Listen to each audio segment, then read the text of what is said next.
මේ සතිය තුළ සිදුවෙච්ච සුවිශේෂී සිදුවීමක් තමයි ප්‍රාදේශ සභා මැතිවරණය එහෙම නැත්නම් local government election එක සඳහා ලැබුණු උසාවි නියෝගය. ඔබ දන්නවා කොළඹ නගර සභාව ඇතුළු ප්‍රාදේශීය ආයතන කිහිපයක් සඳහා උසාවියෙන් තහනම් නියෝගයක් ලැබුණා ඡන්දය කල් දාන්න. විශේෂයෙන්ම කොළඹ නගර සභාව ඒ වගේම අනෙකුත් නගර සභා සඳහා නාම යෝජනා බාර ගැනීමේදී ප්‍රතික්ෂේප වූ පාර්ශ්වයන් විසින් උසාවියට නඩුවක් ඉදිරිපත් කරා. ඒ ඉදිරිපත් කරපු නඩුව අනුව තහනම් නියෝගයක් ලැබුණා මේ ඡන්දය කල් දැමීම සඳහා. කල් දැමීම සඳහා ලැබුණු තහනම් නියෝගය අනුව මැයි මාසයේ මුල දක්වා ඒ සඳහා තමන්ගේ විරෝධතා ගොනු කරන්නට උසාවිය කාලය ලබා දීලා තියෙනවා. මේක ඇත්තටම බැලුවොත් ආණ්ඩුවට ලැබුණු විශාල පහරක් විදියට අපිට දකින්න තියෙන. විශේෂයෙන්ම ඔබ දන්නවා කොළඹ නගර සභාව තුළ බලය ගැනීමට උන් විශාල වෑයමක් දක්වනවා විතරක් නෙමෙයි. අපි දැක්කා වෙනත් දේශපාලන පක්ෂවලින් ඔවුන් ගැන විවිධ විවේචන සිද්ධ වෙනවා. විශේෂයෙන්ම කොළඹ ජාතික ජනබලවේගයේ පුරපති අපේක්ෂිකා රායි බල්තසා දැනටමත් කොළඹ නගර සභාව තුළ නියෝග ලබා දෙන මට්ටමකට අවිල්ලා තියෙනවා කියලා විවිධ දේශපාලන පාර්ශවවලින් චෝදනා එල්ල වුණා. ඉතින් මේ කල්යෑමත් සමග මම හිතන්නේ මැයි 6 වෙනිදා ඡන්දය පැවැත්වෙන අනිකුත් ආයතන සඳහා ජාතික ජනබලවේගයේ මේ රජය ගෙන එන ප්‍රතිපත්තියක් අපිට බලාපොරොත්තු වෙන්න පුළුවන්. යම්කිසි ඡන්ද අඩුවීමක් ඒ ඡන්ද අඩුවීම හරහා නැවතත් කොළඹ නගර සභාව වැනි ආයතන වලට ඡන්දය පවත්වද්දී උසාවි නියෝගයෙන් පස්සේ මම හිතන්නේ ජාතික ජනබලවේගයේ විශාල අවාසිදායක තත්වයකට පත් වෙනවා. ඉතින් මම හිතන්නේ පසුගිය පාර්ලිමේන්තු මැතිවරණයේත් කොළඹ දිස්ත්‍රික්කයෙන් 15ක් අපේක්ෂකයන් එනකොට රායි බල්තසලා වගේ කෙනෙක්ට පාර්ලිමේන්තු නියෝජනය ලබා ගන්නට හැකි වුණේ නැහැ. ඉතින් පාර්ලිමේන්තු නියෝජනය ලබා ගන්න නොහැකි වෙච්ච ඇයට මේ කොළඹ පුරපති අපේක්ෂකත්වය ජාතික ජනබලවේගයෙන් ලබා දුන්නා. නමුත් මේ ඡන්දය කල්යෑමත් එක්ක ඒක ජයග්‍රහණය කිරීම අවිනිශ්චිත තත්ත්වයකට පත් වෙලා තියෙනවා. හැබැයි ඔය ඔක්කොම සිද්ධ වෙන අතරේ අප්‍රේල් 1 වෙනිදා ඔබ දන්නවා ඒක ජාත්‍යන්තරව කියන්නේ මෝඩයන්ගේ දිනය කියලා. මම දන්නේ නැහැ මේ මෝඩයන්ගේ දිනය ලංකාවේ ඡන්දදායකයටත් බලපෑවද නැද්ද කියලා. පසුගිය ජනාධිපතිවරණෙත් පසුගිය මහමැතිවරණෙත් ජාතික ජනබලවේගය සඳහා ලංකාවේ විවිධ වූ ජන කොටස් ඉතාමත් උද්‍යෝගයෙන් ඉතාමත් විශාල මට්ටමකින් ඔවුන්ට ඡන්දය භාවිතා කරා. හැබැයි අප්‍රේල් 1 වෙනිදා ඉඳලා දේශීය ආදායම් දෙපාර්තමේන්තුවේ නව withholding tax එක එහෙම නැත්නම් ඔබගේ තැන්පතු සඳහා ලැබෙන පොලියට තිබුණු 155 බද්ද 110 දක්වා වැඩි වෙලා තියෙනවා. ඉතින් සුහසක් විශ්‍රාමිකයන් ඒ වගේම ව්‍යාපාරිකයන් ව්‍යවසායකයන් ඒ වගේම වෘත්තිකයන් ජාතික ජනබලවේගයට ඡන්දය භාවිතා කළා. හැබැයි දැන් මේ නව බද්ද හරහා ඔවුන්ට ඍජුවම පහරක් වැදී තිබෙනවා. රජය කියන්නේ මේක IMF වැඩසටහන හරහා කරන්න සිද්ධ වුණත් මාසකට රුපියල් 1,50,000කට වඩා පොලිය වැඩි අයට පමණයි මේකේ තියෙන ඔවුන් යටත් වෙන්නේ කියලා.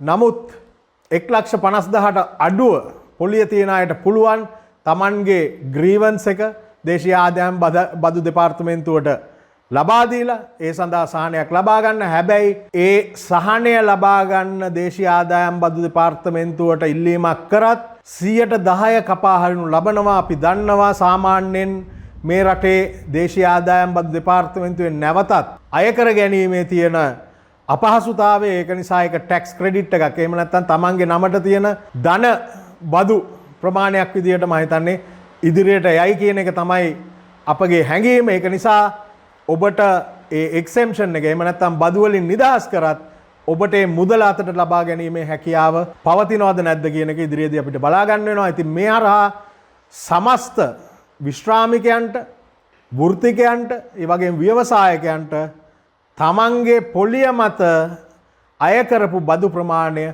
දෙගුණයක් වෙලා තියෙනවා. ඉතින් මේවා නෙමෙයි ජාතික ජනබලවේගයේ මැතිවරණ කාලේ කිව්වේ IMF වැඩසටහන වෙනස් කරනවා කිව්වා. ඒ DSA එක එහෙම නැත්නම් debt sustainability agreement එක වෙනස් කරනවා කිව්වා. හැබැයි අද වෙනකොටත් ඒ IMF ප්‍රතිපත්තිය අකුරටම ක්‍රියාත්මක කරන මට්ටමක් මේ ජාතික ජනබලවේගයේ රජය තුල පෙනෙන්නට තිබෙනවා. මෝදි අග්‍රාමාත්‍යවරයාගේ ශ්‍රී ලංකා සංචාරය අතරතුර ඔබ මේ වෙනකොට දන්නවා විවිධ වූ ගිවිසුම් සඳහා අත්සන් කරනු ලැබුවා. පෞද්ගලිකව මගේ අදහස ඉන්දියාව මේ ලබා ගන්න ආර්ථික වර්ධනයෙන් අපිත් කොටස්කරුවෙක් වෙලා ශ්‍රී ලංකාවට අවශ්‍ය වාසි ලබා ගත යුතුයි කියලා. හැබැයි වාසි ලබා ගන්නකොට Taman මේ රටේ රජය අනිවාර්යයෙන්ම සැලකිල්ලට ගත යුතුයි. ඒ වාසිය ඉන්දියාවෙන් වාසිය ගන්නකොට ශ්‍රී ලංකාවේ අනන්‍යතාවය සහ ශ්‍රී ලංකාවේ අත්‍යවශ්‍යතාවයන් සඳහා අවධානය යොමු කරන්න. දැන් විශේෂයෙන්ම ඉන්දියාවත් එක්ක අපි ගමනක් ඉදිරියට යා යුතු වන්නේ ඔබ අසා තියෙනවද දන්නේ නැහැ ඇමරිකාවේ රාජ්‍ය ලේකම් මාකෝ රූබියෝ මේ ළඟදී රූපවාහිනී වැඩසටහනකදී කියනවා මේ ලෝකය තනි බලවතෙක්ගෙන් ලෝක බලවතෙක් විදිහට ඇමරිකාව තනි බලවතෙක් විදිහට හිටපු කාලය දැන් අවසන් වෙගෙන යන්නේ. ඒක ඇමරිකාවත් පිළිගත යුතුයි. විවිධ වූ ලෝක බලවතුන්ගේ එකතුවක් එහෙම නැත්නම් මල්ටිපෝලාර් වර්ල්ඩ් එකකට අපි ගමන් කරනවා කියන එක. එතකොට ඇමරිකාවේ අදහස තමයි ඒ විවිධ කලාපවල විවිධ බලවතුන් ඒ කලාපය සමග මම හිතන්නේ ඒ කලාපයට නායකත්වය ලබා දෙනවා. එතකොට විශේෂයෙන්ම අපේ කලාපේ බලවතා අපි සියලු දෙනාම දන්නවා ඉන්දියාව ආර්ථික බලවතා ඒ වගේම යුදමය බලවතා. ඉතින් ඒක නිසා ඉන්දියාවත් එක්ක අපි ගනුදෙනු කරලා විශේෂයෙන්ම විදුලි බල ක්ෂේත්‍රයේ අපිට විශාල වාසි අත් කරගන්න පුළුවන් ඉන්දියාවත් එක්ක ඉන්දියාවට අපනයනය කරලා විදුලි බලය ඒ වගේම තිරිකුණාමලය ආශ්‍රිතව මේ එනර්ජි හබ් එකක් නිර්මාණය කිරීමට ආරම්භ කිරීම මම හිතන්නේ ඉතාමත් සුබවාදී කටයුත්තක් විදිහට දකින්නේ. හැබැයි මේ ගිවිසුම් මේ රජය කැබිනට් මණ්ඩලයට හෝ පාර්ලිමේන්තුවට ඉදිරිපත් නොකර අත්සන් කිරීම පිළිබඳව මම හිතන්නේ අපි කනගාටුදායක වන්නට ඕන. ඒ වගේම මේ තවත් ඉන්දියාව එක්ක කතා කරනවා නම් සුවිශේෂී වැඩසටහනක් පසුගිය දවස්වල තිබුණා. ඔබ දන්නවා ඉන්දියාවේ අග්‍රාමාත්‍යවරයාගේ දේශපාලන සංකල්පය තමයි මේ ಭಾರತ್ කියන එක. එහෙම නැත්නම් මහා ಭಾರತයේ නැවත නැගී සිටීම. ඒ සඳහා විවිධ වැඩසටහන් ඉන්දියාව තුල ක්‍රියාත්මක වෙනවා. ඉන් එක් වැඩසටහනක් තමයි ඉන්දියාවේ නිවුස් 18 ආයතනය සංවිධානය කරපු ශයිනින් ಭಾರತ್ කියන වැඩසටහන. ඒ ශයිනින් ಭಾರತ್ වැඩසටහනට අග්‍රාමාත්‍ය මෝදි ඒ වගේම ඉන්දියාවේ විදේශ කටයුතු අමාත්‍ය එස් ජයසංකර් විශේෂයෙන්ම එස් ජයසංකර් ගැන කියන්නට ඕන මේ ಭಾರತ್ එහෙම නැත්නම් මේ සාගර් නේබර්හුඩ් ෆස්ට් කියන පොලිසි එක අසල්වැසියා සමග මුලින් ගනුදෙනු කිරීමේ ප්‍රතිපත්තිය ඉන්දියාව තුළ ඉදිරියට ලෝකයට ගෙනියන්නේ එස් ජයසංකර් විදේශ අමාත්‍යවරයා. ඉතින් මේ ශයිනින් ಭಾರತ್ වැඩසටහනේ විශේෂ සිද්ධියක් සිද්ධ වුණා. ඒ වැඩසටහනේ සාකච්ඡාවල් සඳහා මේ කලාපයේ තරුණ දේශපාලන නායකයන්ට ආරාධනා කරලා තිබුණා. ඉතින් රජය පාර්ශවයෙන් කිසිම තරුණ දේශපාලඥයෙක්ට ආරාධනාවක් නොලැබුණත් මේ වැඩසටහන සඳහා නාමල් රාජපක්ෂ ශ්‍රී ලංකා පොදු ජන පෙරමුණේ ජාතික සංවිධායකතුමාට ආරාධනා කරලා තිබුණා. ඉතින් නාමල් රාජපක්ෂ මම හිතන්නේ එතනදී ඉතාමත් හොඳින් ශ්‍රී ලංකාව සහ ඉන්දියාව අතර ඉදිරියේදී සිදිය යුතු වෙළඳ කටයුතු ඒ වගේම අනෙකුත් අන්‍යෝන්‍ය අවශ්‍ය සඳහා සිදිය යුතු අන්‍යෝන්‍ය කටයුතු පිළිබඳව හොඳ අදහස් දැක්වීමක් දක්වනු ලැබුවා. එහිදී තව විශේෂ කාරණාවක් වුණා. මේ වැඩසටහන අවසානයේදී නාමල් රාජපක්ෂ අග්‍රාමාත්‍ය මෝදි සමගත් සාකච්ඡා කරන්න එහෙම නැත්නම් මුණ ගැහෙන්නට අවස්ථාව ලබාගෙන තිබුණා. ඉතින් මම හිතන්නේ ඉන්දියාව විශේෂයෙන්ම මේ කලාපයට අවධානය යොමු කරනකොට ඉන්දියාව වර්තමානයට විතරක් නෙමෙයි අනාගතයටත් අවධානය යොමු කරනවා කියන එක නාමල් රාජපක්ෂ ආරාධනය කිරීම තුලින් අපිට දකින්න පුළුවන්. මොකද විශේෂයෙන්ම ඉන්දියාවට අවශ්‍යතාවය තිබුණා නම් මේ රජය එක්ක පමණයි ඉන්නේ කියලා පෙන්වන්නට විදේශ කටයුතු නියෝජ්‍ය අමාත්‍යවරයා තරුණයෙක් ඔහුට ආරාධනා කරන්නට හැකියාව තිබුණා. නමුත් ඉන්දියාව විශේෂයෙන්ම තෝරාගෙන තිබුණා නාමල් රාජපක්ෂව මේ සඳහා ආරාධනා කරන්න. ඉතින් ඔහු ඉතාමත් හොඳ රාජතාන්ත්‍රික බවක් පෙන්වුවා වගේම ඔහු ඒ නියෝජනය හරහා මම හිතන්නේ රටටත් විශේෂයෙන්ම ඔහුගේ දේශපාලන අනාගතයටත් ලබාගත යුතු හොඳ තත්ත්වයක් උදා කරගත්තා කියලා අපිට දකින්න පුළුවන්. මේ අතරදිදී ඉන්දියාවේ අග්‍රාමාත්‍යවරයා ලංකාවට පැමිණෙන අතරතුර ශ්‍රී ලංකාවේ අග්‍රාමාත්‍යවරයා හර්ණි අමරසූරිය මැතිණිය විදේශ සාකච්ඡාවක් එහෙම නැත්නම් විදේශ වැඩසටහනක් සඳහා යනු ලැබුවා. හැබැයි වැඩසටහන ඇතුළ තුල එතුමිය මේ රටින් පිටත් වෙනකොට එතුමිය හැඳ පැළඳගෙන ගිය විදිය පිළිබඳව විවේචනයක් සමාජ මාධ්‍ය තුලත් ජන සමාජය තුලත් ඇති වෙලා තියෙනවා. විශේෂයෙන්ම එතුමිය ඊටමත් බොහොම කැෂුවල් විදියට තමයි බඳ වටේ පටියක් බැඳගෙන එහෙම ඒ ගමන ගිහිල්ලා තිබුණේ. හැබැයි අපි විශේෂයෙන්ම එතුමියට කාරුණිකව ආයාචනා කරනවා ඔබතුමිය හරිනි අමරසූරිය වශයෙන් යනවා නම් කිසිම ප්‍රශ්නයක් නැහැ. ඔබතුමියට කොටකල්සමක් වුණත් ඇඳගෙන යන්නට පුළුවන්. මොකද ඒ ප්‍රජාතන්ත්‍රවාදී නිදහස තියෙනවා. හැබැයි රටේ අග්‍රාමාත්‍යවරිය විදියට යනකොට ඔබ හරිනි අමරසූරිය නෙමෙයි අප සියලු දෙනාම නියෝජනය කරන මේ ශ්‍රී ලංකා ජනරජයේ අග්‍රාමාත්‍යවරිය විදියට යන්නේ. ඉතින් මම හිතන්නේ ඒ සඳහා අපි කාරුණිකව ඔබතුමියට මතක් කරලා දෙන්නට අවශ්‍යයි. ඔබතුමිය මේ රටේ තුන්වෙනි අග්‍රාමාත්‍යවරිය. ඉතින් සිරිමාව බණ්ඩාරනායක මැතිණිය, චන්ද්‍රිකා බණ්ඩාරනායක කුමාරතුංග මැතිණිය වැනි අය අග්‍රාමාත්‍යවරියන් වශයෙන් විදේශ සංචාරවලට යනකොට ඒ ගියේ කොහොමද, හැඳ පැළඳි ගියේ කොහොමද කියන එක ඔබතුමියගේ අවධානයට යොමු කරොත් මම හිතන්නේ මේ රටට කරන විශාල දෙයක් විදියට අපිට දකින්න පුළුවන්. මේ ගෙවණු සතිය තුළ තවත් අභියෝගාත්මකව ශ්‍රී ලංකාවට මුහුණ දෙන්න වෙන කාරණාවක් තමයි මේ ට්‍රම්ප් ජනාධිපතිවරයා ඇමරිකානු ආනයන සඳහා අලුතෙන් පැන වූ බදු සහ ඒ හරහා ශ්‍රී ලංකාවට වෙන්න තියෙන බලපෑම. විශේෂයෙන්ම විපක්ෂයේ ඉල්ලීමක් අනුව ජනාධිපතිවරයා තීරණය කළා තියෙනවා සර්වපාක්ෂික සමුළුවක් මේ සඳහා කැඳවන්න. ඒක ඉතාමත් හොඳ දෙයක්. හැබැයි නැවතත් කියන්නට අවශ්‍යයි මේ බදු පැනවීම පිළිබඳව ලෝකයේ සාකච්ඡාව පටන් ගන්නේ මීට මාස ගානකට කලින්. ඉතින් ඔබතුමාලා දැන්වත් ඇහැරිච්ච එක පිළිබඳව අපි සතුටු වෙනවා. විශේෂයෙන්ම විපක්ෂ නායක සජිත් ප්‍රේමදාස මැතිතුමා මීට මාස දෙකකට පමණ පාර්ලිමේන්තුව තුල මේ පිළිබඳව අසා සිටින වෙලාවේ මයික් ඕෆ් කරලා බොහොම ඉතාමත් ඔළුව උදුමගත්ත විදියට හැසිරුණත් අද රජයට මම හිතන්නේ සඳලු තලෙන් පල්ලෙහාට බහින්නට සිද්ධ වෙලා තියෙනවා මේ කාරණාව හරහා. ඉතින් විශේෂයෙන්ම මේ ට්‍රම්ප් ජනාධිපතිවරයාගේ බදු පැනවීම චීනයත් ඇමරිකාවත් දැන් එකට එක බදු පැනවීම සිද්ධ කරමින් යනවා. ට්‍රම්ප් ජනාධිපතිවරයා 50ක් තව වැඩිපුර චීන ආනයන සඳහා බඩු පැනවුවම චීනය ඒකට ප්‍රතිවිරුද්ධ විදියට තවත් 80ක බදු පැනවීමක් කරා. දැන් අද වෙනකොට ට්‍රම්ප් ජනාධිපතිවරයා තව 125ක් චීන ආයතන සඳහා බදු පැනවීම සිද්ධ කරලා තියෙනවා. ඉතින් මේ ලෝක බලවතුන් දෙදෙනාගේ මේ වෙළඳ යුද්ධය හරහා මේ වෙනකොට බොරතෙල් මිලත් ශීඝ්‍රයෙන් ඉහළ යමින් පවතිනවා. ඉතින් බොරතෙල් මිල ශීඝ්‍රයෙන් ඉහළ ගියාම ඔබ දන්නවා ශ්‍රී ලංකාව කියන්නේ තෙල් ආනයනය කරන රටක්. ඉතින් ඉදිරියේදී අපේ ආනයන වියදමත් වැඩි වෙන්නට බොහෝ දුරට හැකියාව තියෙන බව අපිට මේක හරහා අවබෝධ කරගන්න පුළුවන්. ඒ වගේම යමෙක් අහන්න පුළුවන් මේ ඇමරිකාවට අපි අපනයනය නොකර අපිට පුළුවන් නේද අලුත් වෙළඳ පොළවල් සඳහා අපනයනය කරන්න කියලා. විශේෂයෙන්ම ඇඟලුම් වැනි ක්ෂේත්‍ර, ඒ වගේම රබර් කර්මාන්තය ගැන අපි විශේෂයෙන්ම කියන්නට ඕනේ.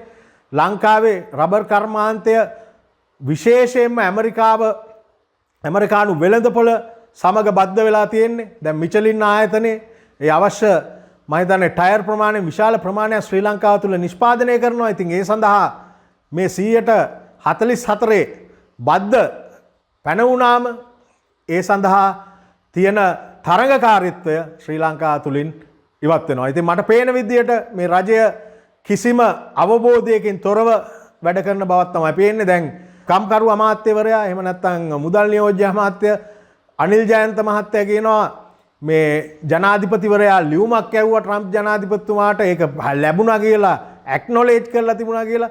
රාජ්‍ය නායකයෙක් දවල මන්දිරයට ඕනම ලියමනක් ඇව්වම ඒක ඇක්නොලේජ් කරනවා. හැබැයි ඒකෙන් අදහස් වෙන්නේ නැහැ ට්‍රම්ප් ජනාධිපතිවරයා ඒ ලියුමේ තියෙන දේ සමග එකඟ වුණා කියන එක. ඉතින් ඒ වගේ මේ ජනතාව අන්දන්නේ නැතුව මේ බැරෑරුම් තත්ත්වයෙන් ඉදිරියට එන්න මම හිතන්නේ ඒකෙන් ගොඩ එන්න මේ රජය අඩුම ගානේ විපක්ෂයේ තියෙන සම්බන්ධතා හෝ යෝජනා සමග කටයුතු කරන්න මොලේ පෑදිච්ච එක හොඳ දෙයක් විදිහට අපිට පේන්නේ. හැබැයි ඉදිරියේදී යම් කිසි හේකින් මේ රජය අපොහසත් වුණොත් මේ ඇමරිකාවත් සමග මේ තියෙන ඍජු බදු ප්‍රශ්නය විසඳ ගන්න ඇඟලුම් ක්ෂේත්‍රයේ ලැබෙන ආරංචි අනුව 40%ක් විතර අපිට ලැබෙන ඇනවුම් වලින් අඩුවීමක් සිද්ධ වෙනවා ජූනි ජූලි මාස විතර වෙද්දී.